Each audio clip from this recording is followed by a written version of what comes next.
लालची रक्शे वाला। शहर से दूर एक गांव में एक गरीब रक्षा ड्राइवर रहता था जिसका नाम बिट्टू था। बिट्टू अपने भाई रॉकी और अपनी बीवी के साथ रहता था। उसका भाई बहुत आलसी था और सारी जिम्मेदारी बिट्टू पर थी। रॉकी, तुम मेरे साथ रिक्शा चलाया करो, सारा काम मैं खुद करता हूँ, बहुत ज्यादा थक जाता हूँ। बिट्टू भाई, आपके पास एक ही रिक्शा है, वो मैं कैसे चलाऊं? आपकी गोद में बैठ कर चलाऊं क्या? रॉकी, तुम्हारी जबान बहुत लंबी होती जा रही है, तुम्हें बड़ों से बात करने की तमीज नहीं है। बिट्टू भाई, किससे और कैसे बात करनी है आप मुझे मत बताओ, मुझसे गरीबों वाले काम नहीं होते, पहले ही मैं बहुत कमजोर हो गया हूँ। हाँ, बहुत कमजोर हो गया है ये। खड़ा यहाँ होता है और पेट इसका दूसरे मोहल्ले जा रहा होता है। बेगम, तुम चुप करो। देख लिया कितनी बदतमीजी करती है तुम्हारी बेगम मेरे साथ। अपनी बेगम को लगाम दो वरना मैं घर छोड़ कर चला जाऊंगा। क्योंकि मेरे भाई, तू घर छोड़ने की बात मत किया कर। तुमने जानबूझकर इसे सर चढ़ाया हुआ है। काम का न काज का, दुश्मन अनाज का। उसी गांव में एक वीरान रास्ता था जहां लोगों को अक्सर एक चुड़ैल नजर आती थी, इसलिए शाम में लोग उस रास्ते से नहीं गुजरते थे। उसी गांव में बिट्टू का दोस्त मीठा अपनी बीवी नसीबो कैंची के साथ रहता था। अरे मिठे, बगैर तो क्या बच्चे रक्शे का काम भी करवा लिया कर, सारा दिन यहाँ से वहाँ भगाता रहता है। अगर ज्यादा खराब हो गया तो कहाँ से ठीक करवा बेगा? अरे मेरी मोटी नाक वाली बेगम, तू फिक्र मत कर, मैं रक्षा खराब नहीं होने देता। अगर रक्षे का काम करवाएंगे तो सारे पैसे उसमें ही लग जाएंगे, फिर तेरे मोटे पेट का क्या होगा जिसमें तू ठोस ठोस कर खाना डालती है। बेटे, मेरे से जरा तमीज से बात करिए। मेरा नाम नसीबो कैंची है। तेरी जबान काट के रख दूंगी जो बड़ी कैंची की तरह चले। तू बड़ी मनहूस शक्ल वाली औरत है, तुझे शोहर से बात करने की तमीज नहीं है। ये सिखाया है तुझे तेरे माँ बाप ने। मेरे माँ बाप को कुछ ना कहिए, मैं तेरी नस से चीर के सुकड़े डाल दूंगी अगर मेरे माँ बाप के बारे में कुछ कहा तो। बड़ी आई मैं न सुनूं अपने माँ बाप के बारे में कुछ भी। कभी अपने घर भी चली जाया कर। मैं ना जाऊँ अपने माँ बाप के घर। इन्होंने जब मेरी शादी तेरे साथ की थी तो इन्होंने कहा था, बेटा हम तेरी शादी कर रहे हैं, अब तेरे शोहर का जनाजा ही आना चाहिए। हाँ, मार दे मुझे ताकि तू मेरी जायदाद पर कब्जा कर सके। अरे मिठे, तेरे पास है ही क्या जायदाद में एक मंजर लोटे के अलावा? तू निकल जा, जाकर रक्षा चला, निकल जा अपनी मनुष्य शक्ल लेकर। वहाँ बिट्टू सवारी उतार कर उसी वीरान रास्ते से आ रहा होता है कि उसे एक खूबसूरत लड़की नजर आती है। यार, इस वीरान रास्ते पर ये लड़की क्या कर रही है? यहाँ चुड़ैल और जिन्नात का साया है, कहीं वो जिन्नात इस लड़की को नुकसान न पहुँचा दे। मुझे इसकी मदद करनी चाहिए। फिर बिट्टू उस लड़की को कहता है, ऐ खूबसूरत लड़की, आप इस जगह पर क्या कर रही हो? इस जगह पर तो चुड़ैल का साया है, कहीं वो आपको नुकसान न पहुँचाने में आपकी क्या मदद कर सकता हूँ? भाई, मेरे पीछे कुछ लोग लग गए थे, मैं उनसे बचकर यहाँ आकर खड़ी हो गई हूँ। ओहो, वो लड़के कौन है मुझे बताओ, मैं उन्हें बहुत मारूंगा।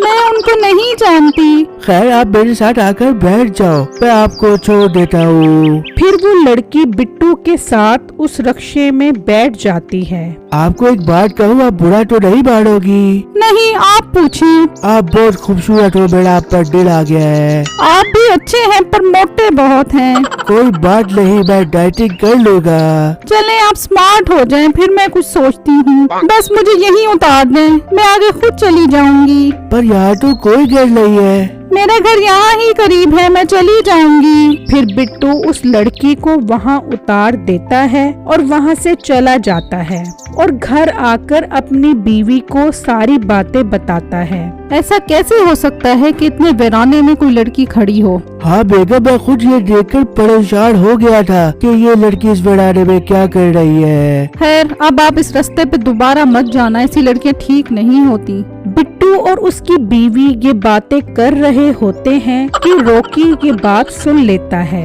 अरे वाह, खूबसूरत लड़की, और उस बहरान रास्ते पर मेरी तो निकल पड़ी। मैं कल जाऊंगा उसके पास और उसे पटाऊंगा। अगले दिन बिट्टू रक्षा ले जाने की तैयारी कर रहा होता है कि रॉकी वहाँ आ जाता है। भाई आज से रक्षा मैं चलाऊंगा। रॉकी मेरे भाई, ये तू क्या कह रहा है? मुझे अपने कानों पर यकीन नहीं आ रहा। क्या तू सच कह रहा है? हाँ भाई, मैं सच कह रहा हूँ। आज से मैं घर की जिम्मेदारी संभालूंगा। वाह भाई, तूने मेरा दिल खुश कर दिया है। फिर रॉकी रक्षा लेकर चला जाता है और बिट्टू अपनी बीवी के पास आता है। बेगम, आज मैं बहुत ज्यादा खुश हूँ। आज से रॉकी भी रक्षा चढ़ाएगा। अब वो घर की जिम्मेदारियों को समझने लग गया है। क्या ये आप क्या कह रहे हैं? ये एक दिन में से क्या हो गया है? बेगम, उसे अपनी जिम्मेदारियों और मेरी परेशानियों का एहसास हो गया है। आज से वो भी काम में मेरा हाथ बटाया करेगा। वैसे मुझे बड़ी अजीब बात लग रही है कि एक दिन में वो कैसे ठीक हो गया। वहाँ रॉकी रक्षा लेकर उसी वीरान रास्ते पर पहुँचता है तो उसे वही लड़की नजर आती है और रॉकी उसे देखकर सोचता है, अरे वाह, क्या कमाल की खूबसूरत लड़की है। बिट्टू भाई ठीक कह रहे थे। अब बस इसे पटा कर इससे शादी करूँगा। फिर रॉकी उस लड़की को कहता है, मैं यहाँ से गुजर रहा था तो मेरी नजर आप पर पड़ी। आप यहाँ वीराने में क्या कर रही हो? भाई कुछ लड़के मेरे पीछे लग गए थे, उनसे बचकर यहाँ आ गई हूँ। मुझे उन लड़कों का बताओ, मैं उन्हें मार मार कर बंजर बना दूंगा। आप मुझे जानती नहीं हो, मैंने लड़ाई में गोल्ड मेडल हासिल किया हुआ है। आप इन्हें छोड़ें, मुझे मेरे घर छोड़ दें। आ जाओ, सोने और बैठ जाओ मेरे रक्षे में। फिर वो लड़की रक्षे में बैठ जाती है और रॉकी उसे ले जाने लगता है। आपकी खूबसूरती ने मुझ पर जादू कर दिया है। क्या आप मुझसे शादी करोगी? करूंगी शादी, पर मेरी एक शर्त है। क्या शर्त है आपकी? मुझे बताओ, मैं आपके लिए आसमान से तारे भी तोड़ कर ले आऊंगा। आप सितारों को छोड़ो, पहले अपनी नाक तो साफ करो।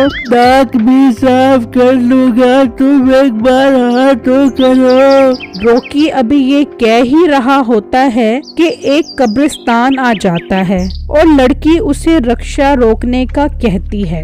ये तो कब्रिस्तान है। हाँ, मेरा घर इसके करीब ही है। फिर लड़की रक्षे से उतर जाती है तो रॉकी कहता है, फिर कब मिलोगे सोने हो? लड़की ये सुनकर कोई जवाब नहीं देती और आगे चलने लगती है तो रॉकी की नजर उसके पाँव पर पड़ती है। अरे बाप रे, इसके पाँव तो उल्टे हैं, मतलब ये चुड़ैल है। फिर उस लड़की की शक्ल बदल जाती है और रॉकी डरकर वहाँ से रक्षा लेकर भाग जाता है और घर आकर बिट्टू और भाभी के पास आता है। रॉकी, तुम्हें क्या हुआ है? तुम इतने परेशान क्यों नजर आ रहे हो? भाई मैं आपको क्या बताऊं, बात ही परेशान होने वाली है। रॉकी मेरे भाई, मुझे क्यों परेशान कर रहा है? बता ना क्या बात है? भाई मैं रक्षा लेकर उस वीरान रास्ते से गुजर रहा था कि मुझे एक लड़की मिली। फिर मैंने उसे छोड़ा तो वो चुड़ैल बन गई और मैं वहाँ से भाग गया। रॉकी, ये तुम क्या बात कर रहे हो? वो लड़की तो मुझे भी मिली थी, मतलब वो लड़की एक चुड़ैल थी, शुक्र मैं बच गया उससे। नहीं भाई, मुझे लगता है वो चुड़ैल मेरा पीछा करते करते घर तक भी आ गई है। रॉकी, ये तुम क्या कह रहे हो? तुम घर ना आते, फिलहाल कहीं और चले जाते। अब वो चुड़ैल हमें नहीं छोड़ेगी। मेरी इस वीडियो को लाइक और मेरे चैनल को सब्सक्राइब जरूर कीजिएगा और मुझे कमेंट बॉक्स में जरूर बताइएगा कि क्या वो चुड़ैल इनके घर तक पहुंच जाएगी। शुक्रिया।